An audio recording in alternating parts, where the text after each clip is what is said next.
धरणगावचे पोलिसांनी अंमळनेर चौफुली या ठिकाणी नाकाबंदी लावलेली होती. नाकाबंदी सुरू असताना चोपड्याकडून एक स्विफ्ट डिझायर कार आली.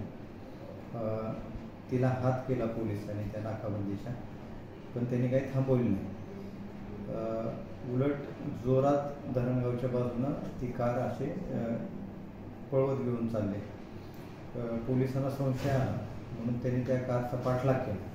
ती गावामधून इकडून तिकडून अशी जोरात जाऊन शेवटी पारोळा रोडला रेल्वेच्या बोगद्याच्या जवळ ती कार थांबवली आणि त्या गाडीत जे बसलेले 2 जण होते ते गाडी उभी करून अंधारात पळून गेले. त्यानंतर मग पोलिसांनी त्या कारची झडती घेतली, तर झडतीमध्ये प्लॅस्टिकच्या गोण्यामध्ये 2-3 गोण्यामध्ये त्यांना गांजा सदृश्य पदार्थ असा दिसून आला.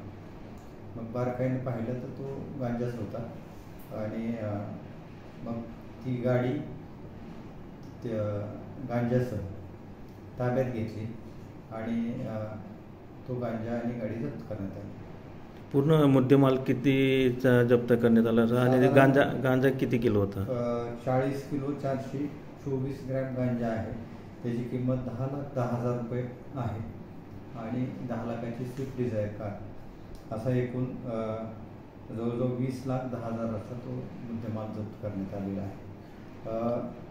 जे अनोळखी लोक आहेत गाडीतले बसलेले, तर ते गाडीचा नंबर आहे, त्याच्यावरून त्या मालकाचं आम्हाला नाव मिळालेलं आहे आणि गाडी त्यावेळी ते कोण चालवत होतं, त्या गाडीमध्ये कोण होतं याचा तपास आता पोलीस करत आहेत.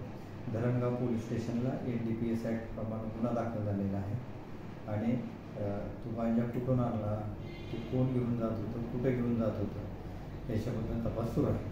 ओके.